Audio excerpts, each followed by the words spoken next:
प्यारे ज्ञानात्मन, आज दिनांक 11 जून सन 2025 ईस्वी की प्रातः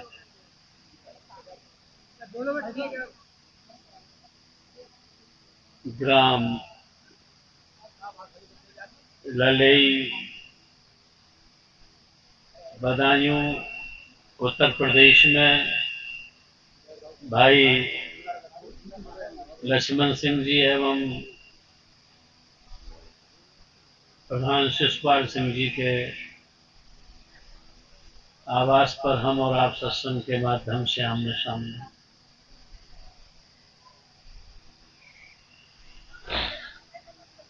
हम लोगों ने बहुत लिखा है, कहा है, सुना है। आप लोग भी हमारे साथी हो। अध्यात्म का कोई प्रसंग ऐसा बाकी नहीं है जो आप तक न पहुंचा हो। संत महात्माओं ने आत्मा के कल्याण के लिए सत्संग का सिलसिला जारी किया है। आज इस दुनिया में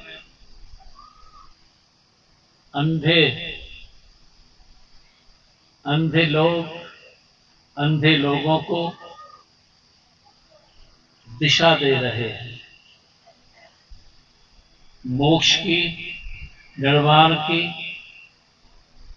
स्वर्ग की, आत्मज्ञान की, कल्याण की उपदेश ना कर रहे हैं। अंधे लोगों को समझा रहे हैं। अंधे लोगों को दिशा दे रहे हैं। इधर बढ़ाओ कदम, तुम्हें काशी मिलेगी, मथुरा मिलेगी, द्वारका मिलेगी, गया मिलेगा, यरूशलेम मिलेगा, लुम्बिनी मिलेगी, मदीना मिलेगा।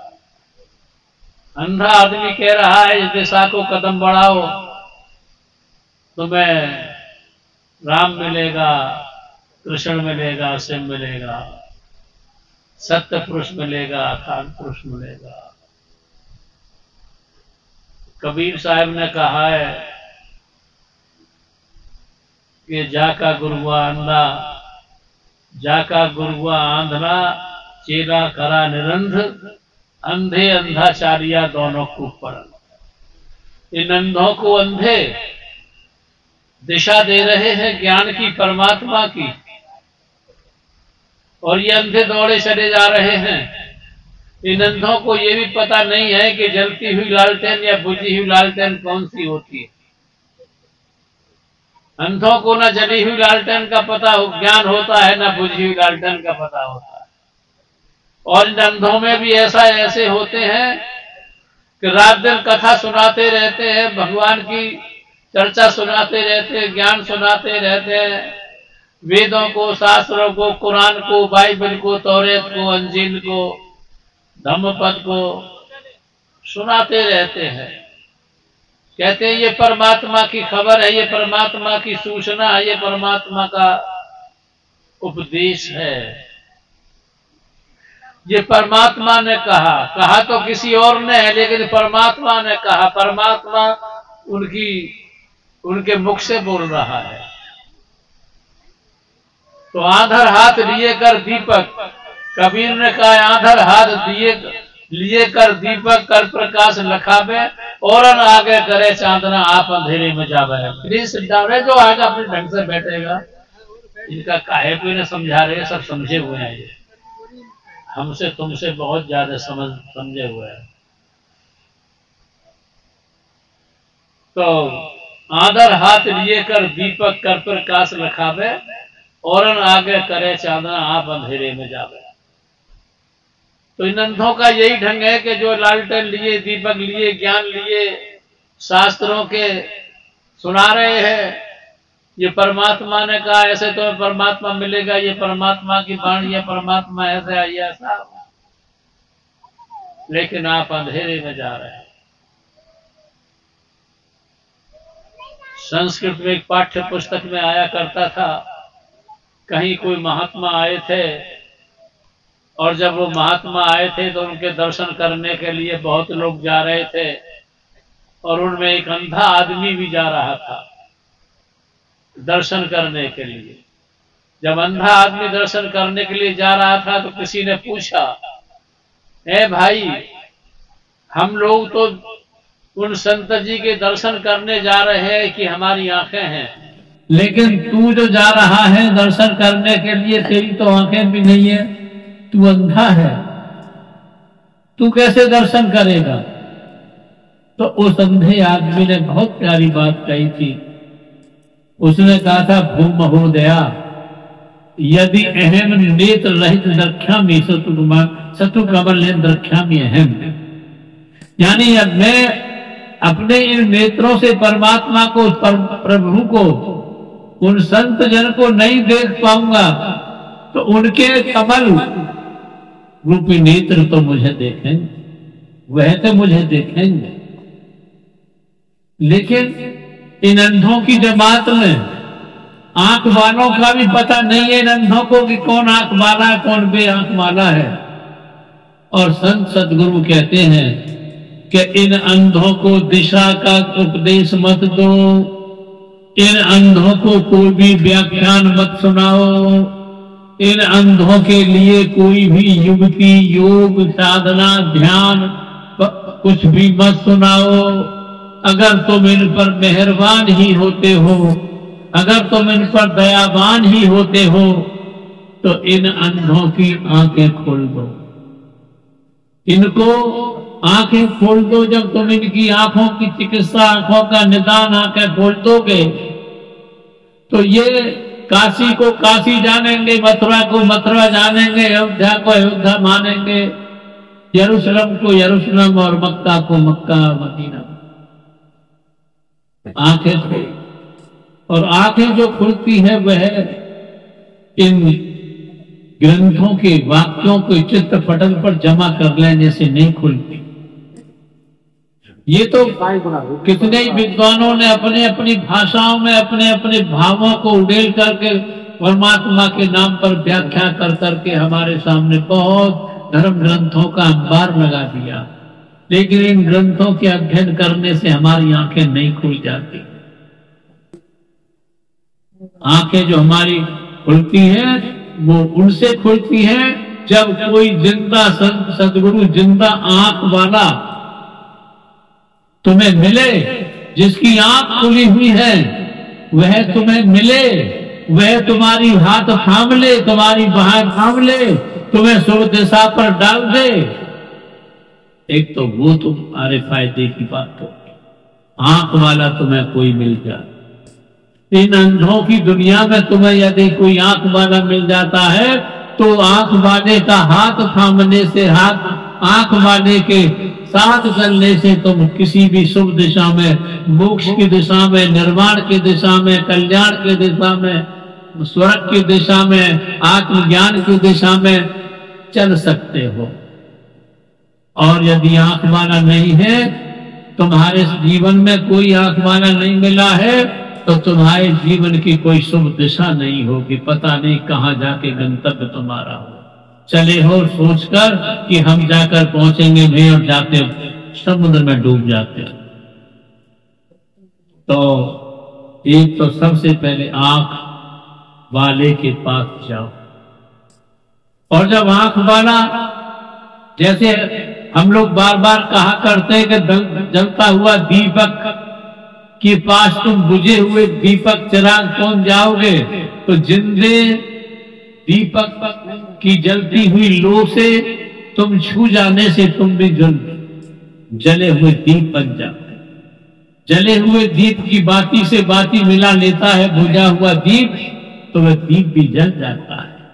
तुम भी आंख वाले हो जाओ। और आंख का जो मैं बार बार प्रयोग करता हूं, मैं कर रहा हूं, कि कितने ही क्रिया हैं, योग हैं, साधन हैं, तरह तरह की मान्यताएं हैं, धारणाएं हैं, अनुकरण हैं। लेकिन आंख जो खुलने का मतलब होता है वो होता है कि तुम ध्यान में उतरो।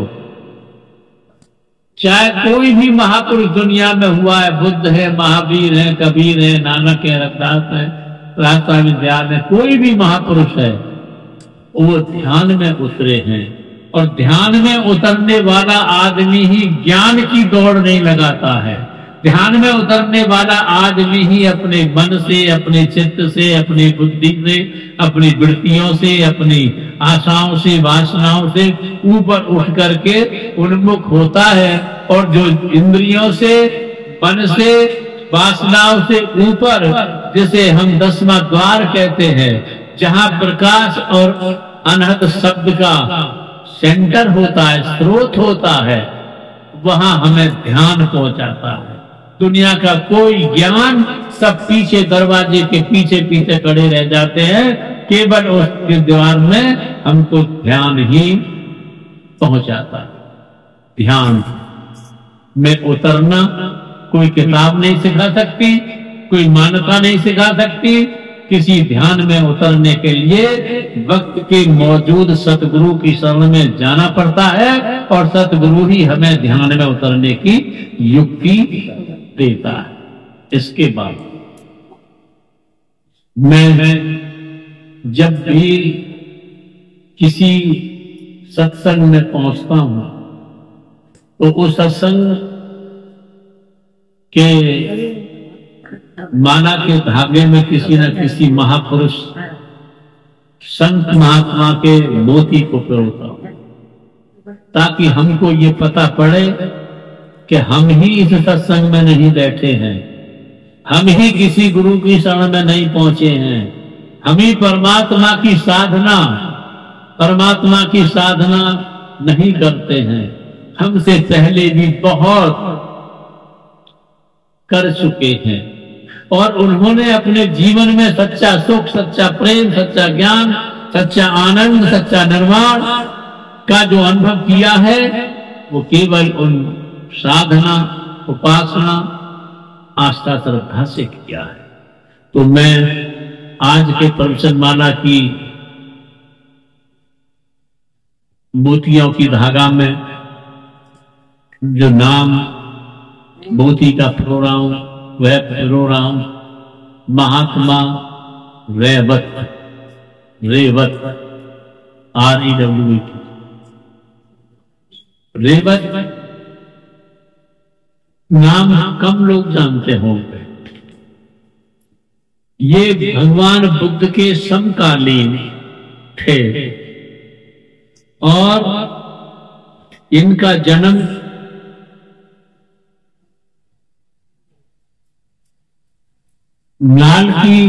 नानक नाम के गांव में बगन पिता और रूपसारी माता के गर्भ में हुआ था। इनके बड़े भाई, 3 बड़े भाई थे, सारी पुत्र, चंदू और उपसेन। 3 बहन थी, चाला, उपचाला से उपचाला। ये रेवत उसी परिवार में थे। नानक ग्राम का प्रधान, बड़ा सम्मानीय था इनका परिवार, लेकिन सारी पुत्र जो इनके ज्येष्ठ भ्राता थे, वह भगवान बुद्ध की शरण में जाने के बाद फिर वर्जित हुए, सन्यासी हुए, भिक्षु बने। उनकी प्रेरणा से इनके दोनों भाई और 3 बहनें, चाला उपचाला वगैरह, फिर वर्जित सन्यासी बन गए। केवल रेवत, ये बाकी थे छोटे थे, तो इनकी जो माता थी रूपसारी, वह भगवान बुद्ध के धर्म में विश्वास नहीं करती थी और उनकी आलोचना करती थी, क्योंकि उनके उपदेश से सारी पुत्र, उनका बेटा, बेटियां सभी सन्यासी बन चुके थे। इसलिए वो नहीं चाहती थी कि मेरा पूरा परिवार भिक्षु बन जाए, सन्यासी बन जाए।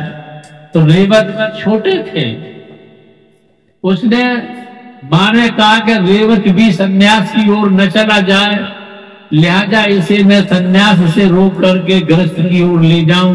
तो 7 वर्ष की अवस्था में ही उनकी शादी कर दी। जब रेवत की 7 वर्ष की अवस्था में ही शादी की और शादी होने के बाद लोगों ने कहा कि आप अपनी दादी माँ का आशीर्वाद लीजिए। जैसा कि जब कोई भी महिला किसी महिला के आशीर्वाद मांगता है तड़ स्पर्श करके, तो कहती है ऐसे बनो ऐसे बनो। तो दादी माँ का आशीर्वाद लीजिए। वो 120 वर्ष की है। रेवत ने कहा कहाँ है मेरी दादी माँ? बताया तो दादी माँ 100 वर्ष की वृद्धा थी, जरा जीर्ण शरीर था। ज्यों ही दादी माँ को देखा त्यों ही उसको एकदम ख्याल आ गया कि मेरी पत्नी जो आज युवा के दिल्ली को जा रही है, कालांतर ये भी ऐसी हो जाएगी। और जो शरीर जरा जीर्ण होता है, मृत्यु को प्राप्त होता है, दुख सुख को प्राप्त होता है, जन्म और मरण को प्राप्त होता है, उस शरीर के लिए ही मैं अपने जीवन को अर्पित न करूं। मुझे भी परिवर्जित सन्यासी हो जाना चाहिए। और जब दुल्हन को लेकर बारात विदा हो रही थी, रास्ते में झाड़ी देख रेवत ने कहा मैं मन त्याग करना चाहता हूं। यान को सवारी को रुकवाया और मन त्याग करने के लिए झाड़ी के पास गया और फिर बस वापस नहीं पहुंचा। लोगों ने इंतजार किया, इंतजार करने के बाद में चले। 7 वर्ष की अवस्था में रेवत परिवार को छोड़ जो समीप था बिहार, वहां से प्रवर्जित हुआ।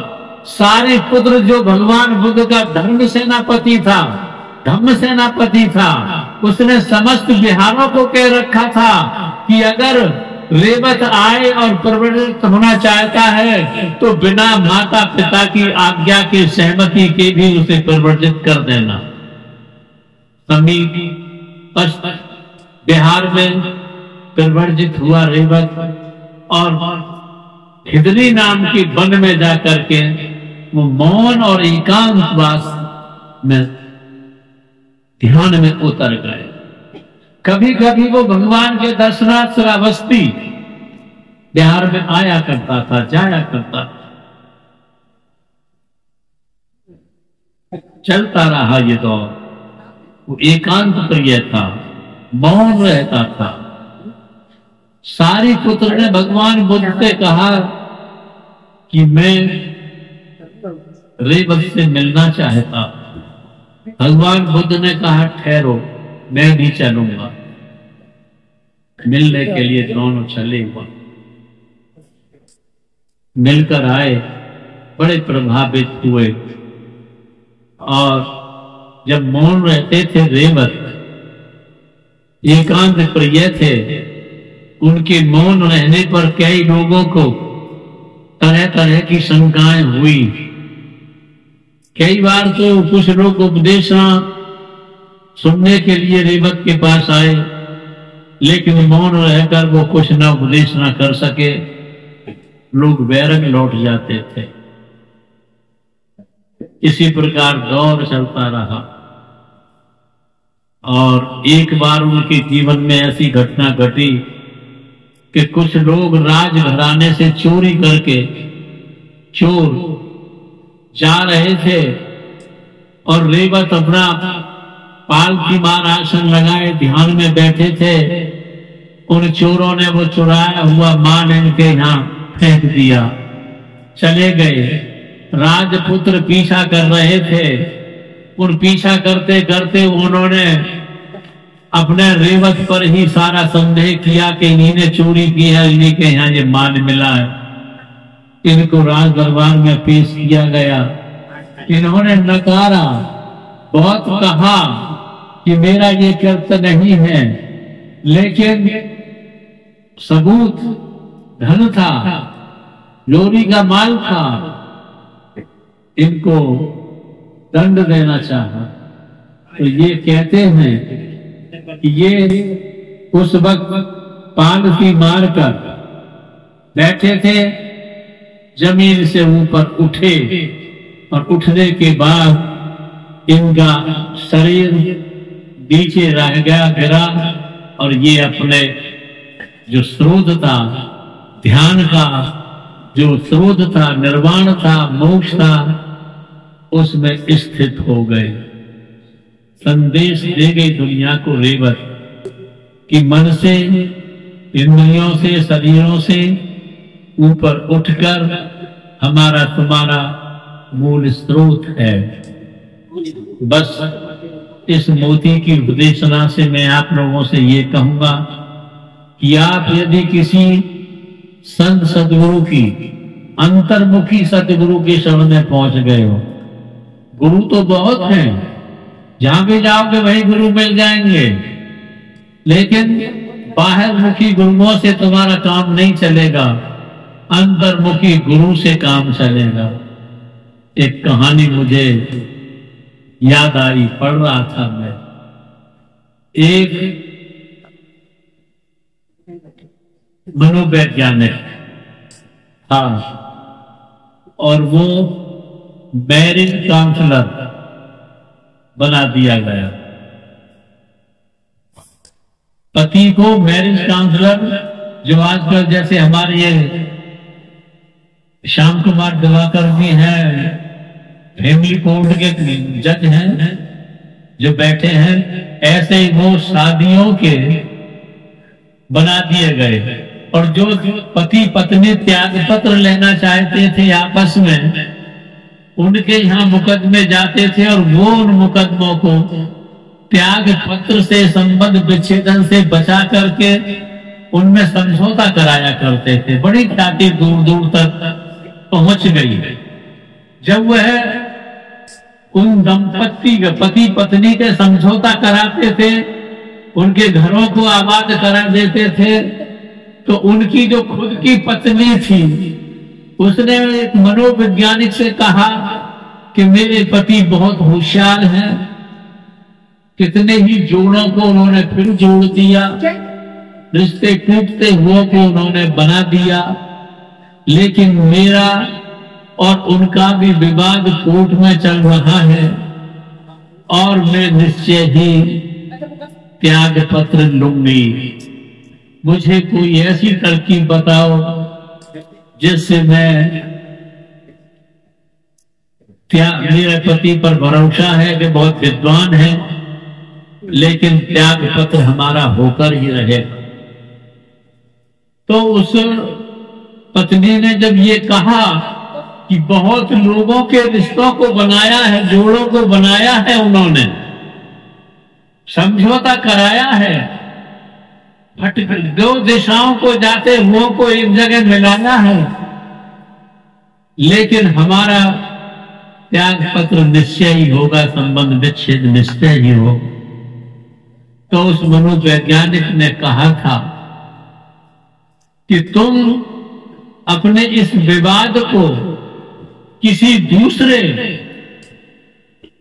मैरिज काउंसलर के यहां पहुंचाओ, क्योंकि तुम्हारा पति भी एक पक्ष बन गया है, तुम भी एक पक्ष बन गए हो, इसलिए पक्ष बनने के कारण तुम निष्पक्ष बात नहीं कह सकते, इसलिए अपने मुकदमे को तुम, विवाद को किसी दूसरे मैरिज काउंसलर के साथ पासपोर्ट भेजाओ, वो तुम्हारा समझौता कराएगा, विच्छेदन रोक देगा। अब आइए, हम तुम सब बैठे रहते हैं, ज्ञान के माध्यम से सबको समझाने लगे रहते हैं, हमसे अच्छा समझाने वाला कोई नहीं मिलेगा, लेकिन क्यों हम एक पक्ष बन जाते हैं, हम ज्ञानी बन जाते हैं, हम गुरुमुख बन जाते हैं, हम सत्संगी बन जाते हैं, हम अनुभवी बन जाते हैं, और दूसरे को सारे ज्ञान जितने भी महापुरुषों के हैं वो सब हमारी जीभ में होता है, हमारी अकल में होता है, मुख में होता है, सुनाते रहते। लेकिन संत सदगुरु कहते हैं कि तुम ध्यान में उतरो। जब तुम ध्यान में उतरोगे तो तुम, जो तुम्हारा मन है, जो तुम्हारी वासनाएं हैं, जो तुम्हारी प्रवृत्तियां हैं, जो तुम्हारी इंद्रियां हैं, जो तुम्हें स्वतंत्र रूप से नहीं विचरने देती, जो तुम्हें स्वतंत्र रूप से ध्यान नहीं करने देती, जो तुम्हें अपने अपने स्वार्थों की ओर, अपने अपने विषयों की ओर, अपने अपने भोगों की ओर खींचती रहती हैं, अगर तुम ध्यान में परिपक्व हो जाते हो, उतर जाते हो, तो तुम्हारा मन, तुम्हारी बुद्धि, तुम्हारा इंद्रियां, तुम्हारी वासना, तुम्हारी जो कल्पनाएं, वो सब पीछे रह जाती हैं। तुम एक परमात्मा से जो विच्छेदन हो चुका है हमारा तुम्हारा, परमात्मा से जो दूरी हो चुकी है आत्मा परमात्मा की, जड़ की, चेतन की, सूरत की और शब्द की,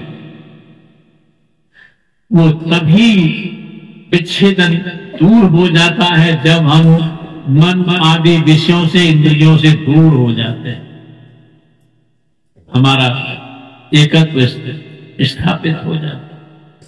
तो आप किसी सतगुरु अंतर्मुखी से मिलकर अंतर्मुखता के सूत्र को ग्रहण करके ध्यान के माध्यम से अपनी वृत्तियों से, अपनी इंद्रियों से, अपनी आशाओं से, अपनी वासनाओं से और जो व्यर्थ की मान्यताएं, धारणा तुमने अपने ऊपर थोप रखी हैं, इनसे ऊपर उठकर जब तुम आत्मस्वरूप, स्वत रूप हो जाते हो, चैतन्य स्वरूप हो जाते हो, तो तुम अपने मूल परमात्मा में एकत्व को प्राप्त हो जाते हो, एकत्व में स्थित हो जाते हो। तुम्हारा विच्छेदन, तुम्हारा त्याग पत्र कभी नहीं हो पाता है और सदा सदा को तुम एक हो जाते हो। अन्यथा इससे पहले तुम पक्ष बने रहते हो और विच्छेदन होते रहते हैं, टूटते रहते हैं, त्याग पत्र होते रहते हैं। बस आप सबसे पहले सत्संग की जो शर्तें हैं वो ये है कि आप थोड़ा अपना खाना पीना शुद्ध करें, क्योंकि खुद शुद्ध खाने पीने से शुद्ध विचार जन्म लेंगे। तुम्हारे भीतर जब शुद्ध विचार होंगे तो शुद्ध आचरण करोगे, और जब शुद्ध आचरण होगा तुम्हारा तो प्रभु की प्राप्ति स्वाभाविक है। और यदि तुम्हारा खाना पीना शराब, मांस, जुआ आदि का है, यदि तुम्हारे विचार दूषित हैं, यदि तुम्हारे आचरण दूषित हैं, तो सत्संग ऊपर क्या थोपा हुआ सतह छूट जाती है, तुम वो जो हो वही हो जाते हो। इसलिए ट्रांसफॉर्मेशन ऑफ लाइफ, जीवन का रूपांतरण सत्संग है, और सत्संग के द्वारा गुरु उपदेश में अपना जीवन गुजार के अपने मनुष्य शरीर का लाभ उठाओ। बस इन्हीं शब्दों के साथ मैं अपनी बात पूरी करूंगा। आपने मेरी बात को बड़ी शांति और प्यार से सुना है, इसके लिए मैं आपका बहुत बहुत आभारी। उनके आप सब बैठे कुल मालिक